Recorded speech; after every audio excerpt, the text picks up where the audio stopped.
seperti pada itu dengan kita merahasiakan aib-aib, kejelekan dan keburukan kita, macam itu juga dengan kita berusaha untuk kita merahasiakan kebaikan-kebaikan yang kita lakukan.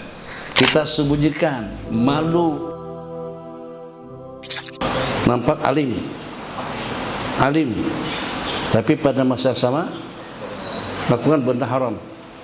Kan itu nasihat daripada Khalifah Umar bin Abdul Aziz pada pertemuan kita tadi pagi, pada pertemuan kita di waktu siang. Jadi jangan sampai dengan kita bersohbah dengan ulama, kata beliau, tapi kita tidak mendapatkan manfaat daripada jalsah dan sohbah kita dengan mereka. Dan jangan sekali-kali dengan kita musuhi, melaknat, mengutuk syaitan alaniatan di tengah orang ramai, tapi pada masa yang sama dengan kita berteman dengannya pada waktu kita tersembunyi. Begitu juga halnya dengan seseorang yang menampakkan itu sudah salah sebenarnya. Kalau di mata orang ramai kita alim tak ada masalah, tapi kalau pada itu dengan kita tunjukkan, menunjukkan, namanya riya.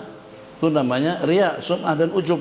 Ya, dengan kita tunjukkan yang dengan diri kita sebagai seorang alim, tapi pada masa yang sama dengan kita terbabi dalam kemaksiatan dan kemungkaran.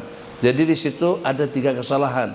Kesalahan yang pertama riya dengan keilmuannya, kesalahan yang kedua ngaku-ngaku diri sebagai seorang alim, kesalahan yang ketiga dia mujaharah, melakukan kemaksiatan secara sembunyi. Kalau dengan bahasa iman itu dikatakan nifaq. Dengan kita menyembunyikan sesuatu yang tidak kita nampakkan, yang nampak lain, yang tersembunyi pun juga lain. Itu tidak betul. Ulama-ulama kita dahulu, nasihat daripada salafun salih dan juga di kalangan para ulama ar-rabbaniyun, agar bagaimana dengan kita seperti pada itu dengan kita merahasiakan aib-aib, kejelekan dan keburukan kita, macam itu juga dengan kita berusaha untuk kita merahasiakan kebaikan-kebaikan yang kita lakukan. Kita sembunyikan, malu, segan kalau ternampak ada aib, kalau ternampak ada keburukan-keburukan daripada kita. Kita merasa segan betul kalau sampai ada orang tahu tentang keburukan kita. Seperti usaha kita merahasiakan perkara-perkara jelek dan buruk, dan itu memang sepatutnya kita rahasiakan. Seperti juga sebaiknya dengan kita rahasiakan segala kebaikan-kebaikan yang kita lakukan. Itu namanya al-ikhlas. Kalau tadi itu nifaq, nampak macam seperti kiai, macam seperti itu guru, tapi pada masa yang sama terbabit melakukan perkara-perkara yang negatif. Tapi apakah kira-kira kalau pada waktu dengan seseorang dikatakan atau mengaku alim, itu berarti dia masuk? Tidak. Alim sekalipun tetap saja yang namanya al-ulama, al-awliya, tidak ada satu pun daripada mereka yang maksum. Yang maksum itu hanya para nabi-nabi dan rasul. Jadi tidak mustahil. Kita tidak mengatakan mustahil, tapi tidak cantik kalau ada unsur kesengajaan.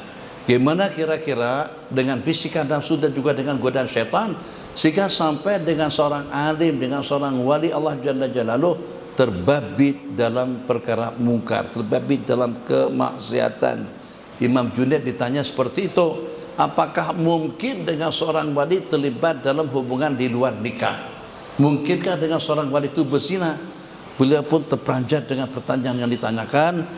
Pas beliau menundukkan kepala, terus beliau bacakan firman Allah yang berbunyi, wa kana qadarullahi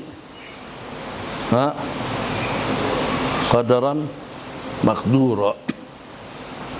Jadi kata beliau, sesungguhnya ketentuan takdir daripada Allah Jalla Jalaluh, qadaran maqdura, itu sudah merupakan satu ketetapan mutlak yang dalam keadaan seperti apapun orang yang Allah takdirkan itu akan terbabit. Hanya bedanya para aulia, para ulama yang walaupun mereka tidak maksum tapi mereka mahfuz. Kata ulama, makna daripada mahfuz yang kalau pada waktu mereka terbabit, secepat kilat mereka akan sedar, secepatnya mereka akan bertobat. Itu perbedaan antara orang alim dengan orang jahil. Sejahat-jahat orang alim, tetap saja tidak sejahat orang jahil. Orang jahil pada masa terbabit melaksanakan kemaksiatan dan kemungkaran, dia tidak merasa bersalah, makanya dia tidak akan bertobat. Beda kalau dengan orang alim. Orang alim yang walaupun dia terbabit dalam kemaksiatan, tapi dia sedar diri, dia tahu dia telah terbabit melakukan perkara mungkar yang pada suatu ketika nanti dia akan bertobat.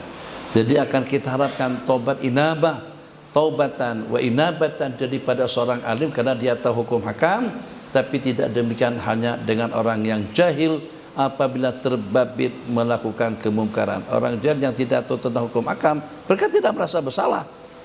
Jadi tobat bagaimana? Mereka sendiri tidak merasa itu sebagai suatu kesalahan. Rampas harta negara misalnya, zalim, diktator, suka hati. Kalau dia nak bunuh, dia bunuh. Kalau dia nak bertindak, dia bertindak. Jadi merasa tidak bersalah. Orang tidak merasa bersalah tidak akan bertobat. Beda kalau dengan seorang alim. Seorang alim pada waktu terbabit dalam kemaksiatan, dia merasa bersalah. Pada satu saat nanti atau secara seketika dia akan tobat, menangis, meratap atas kemaksiatan yang dia lakukan.